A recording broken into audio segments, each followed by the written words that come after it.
Chapter 1133, Chant.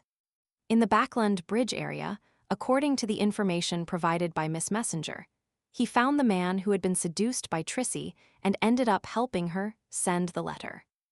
However, Klein didn't enter the apartment, nor did he disturb his target.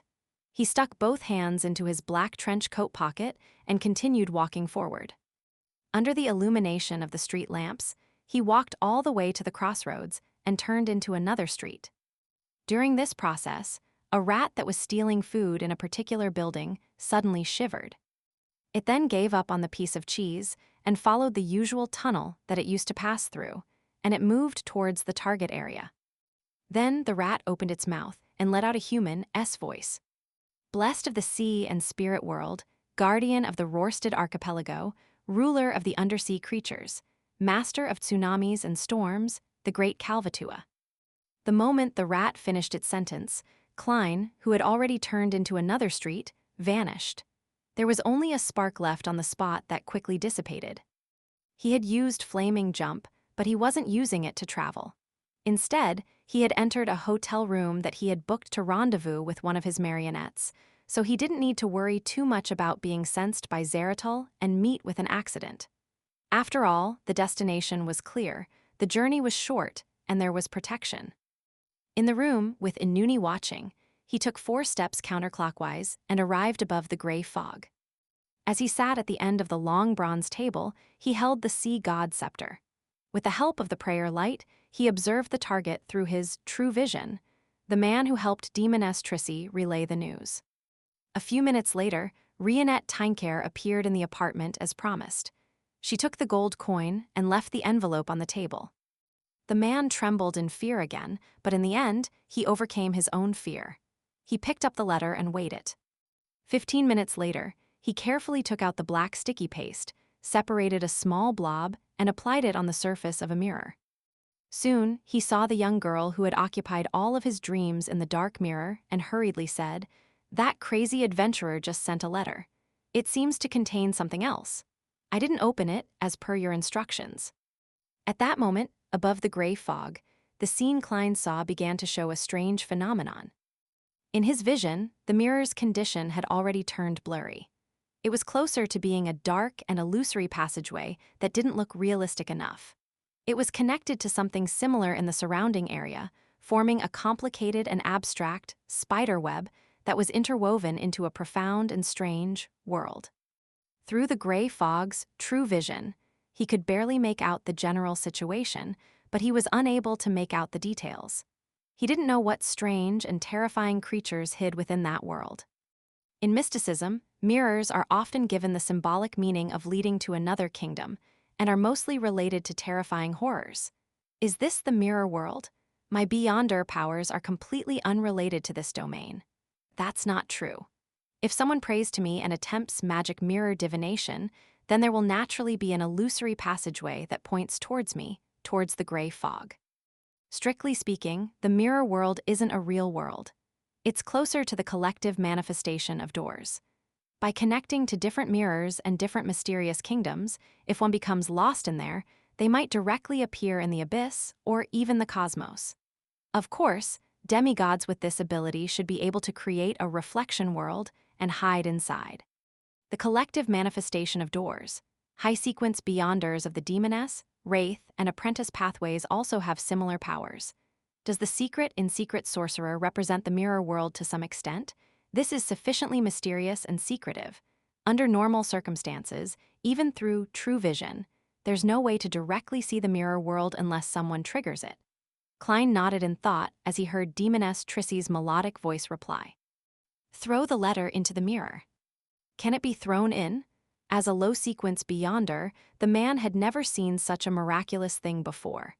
After some hesitation, he held the letter and pressed it against the mirror. On the surface of the mirror, the darkness suddenly spread out like ripples of aqueous light.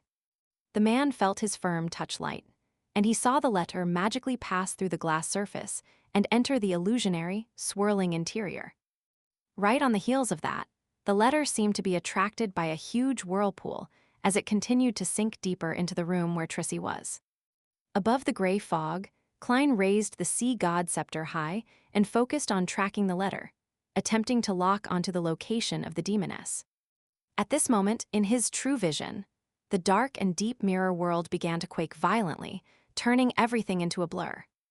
By the time the quaking calmed down, Klein had already lost traces of the letter and demoness Trissy. The aura of the primordial demon girl can even interfere with observations like this. After a moment of silence, Klein let out a sigh. It was precisely because of the various peculiarities related to Trissy that he didn't take the risk to mix his hair into the materials to locate her. It was easy for him to suffer from a terrible hex. He might even die on the spot. To Klein, death didn't really matter. After all, as long as his corpse wasn't pulverized, it was likely the case that he could be revived. But that would mean that he couldn't seize the opportunity to lock onto Trissy. She would definitely change locations quickly. Wouldn't that be equivalent to wasting a precious chance to revive? After suffering the setback, Klein quickly returned to the real world and left the Backland Bridge area. The next morning, with an ordinary face, Klein rode a carriage to St. Samuel Cathedral. He planned on chanting the honorific name of the Evernight goddess to inform her of demoness Trissy. When the time came, if an accident were to happen on the night of the full moon, there would at least be a deity watching over Backland, and would also be prepared ahead of time. Back then, the Evernight goddess was one of the ones who had exiled and sealed Mr. Door. She definitely knew the other party's tricks very well. In such aspects, Klein had never put on a strong front. He had a very clear understanding of himself. Since he couldn't solve the problem himself, he would find someone who could solve the problem to help out. As for why he wasn't doing this at home and had to go to St. Samuel Cathedral, it was because he wanted to observe the situation in the areas around Bachland Street and search for any tiny traces that spelled Ammon's arrival. Hazel and her family had once been involved with Ammon, and she herself belonged to the Marauder pathway. Be it her fate or the convergence of characteristics, she was among the high-risk group of people who could meet Ammon by chance. With regards to this, Klein didn't dare to be too careless or negligent. He reminded himself, and he made arrangements to do a self-examination every once in a while. Similarly, due to Miss Justice's follow-up treatment of Hazel's psychological trauma, anything that happened to Hazel could easily lead to her. Therefore, Klein was also very worried about the safety of this noble lady. He believed that it was necessary to check her condition through the Crimson Star from time to time. Of course, he would avoid relatively awkward periods of time. As his thoughts raced, Klein, who was already close to Phelps Street, got off the carriage in advance. He allowed his marionette, Inuni, to secretly recite the honorific name of Sea God. He and his marionette, Konas, switched positions. In a sealed space that he had distorted, he took 4 steps counterclockwise and went above the gray fog. Then, with the help of the sea god scepter to widen his true vision, he carefully observed the situation in Bachland Street and the Lone Charity Bursary Foundation. Hazel isn't parasitized. Neither is Miss Justice. Same for their maidservants, pets, and bodyguards. The residents and staff of the Charity Bursary Foundation don't show signs either. There are no traces of any Ammon-related activity in the various streets in the area. Klein heaved a sigh of relief and returned to the real world. Following that, he approached St. Samuel Cathedral and passed through the door, finding a seat in the dark and quiet prayer hall. After chanting the honorific name of the Evernight goddess in a low voice, Klein described simply, "Demoness Trissy has obtained the hair of an Abraham family descendant.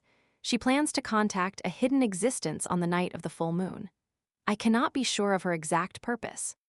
After sitting quietly for a while and seeing that the goddess didn't respond, nor did the archbishop appear, Klein wore his silk top hat and slowly walked out of the cathedral. At night, he switched positions and controlled a rat as a marionette, as recited another honorific name. "The great god of war, the symbol of iron and blood, the ruler of chaos and strife, I wish to meet you." Just like before, the rat lost its life the moment it finished praying. Following that, Klein pulled away from the area. He wanted to meet the Red Angel and talk about Mr. Door and Dark Angel Sasrir. After waiting for a few minutes, with the help of another rat marionette, he saw that the other rat burst into flames, emitting a burning white flame. The flame quickly formed a short line on the ground. I don't want to see you. The muscles on Klein's face twitched indiscernibly. After some thought, he gave up and left the area. After a few seconds, the remaining burning white flames formed a new sentence. Come on, beg me. By then, Klein had already left.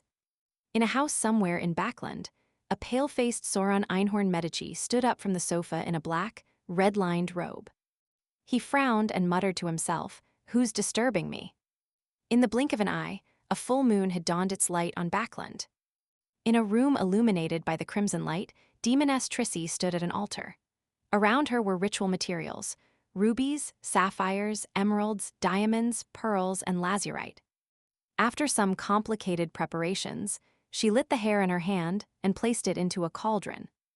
When the fire was tainted with a layer of darkness, Trissy took 2 steps back and solemnly chanted in Jotun, "Great door of all doors, guide of the endless cosmos, key to all mysterious worlds,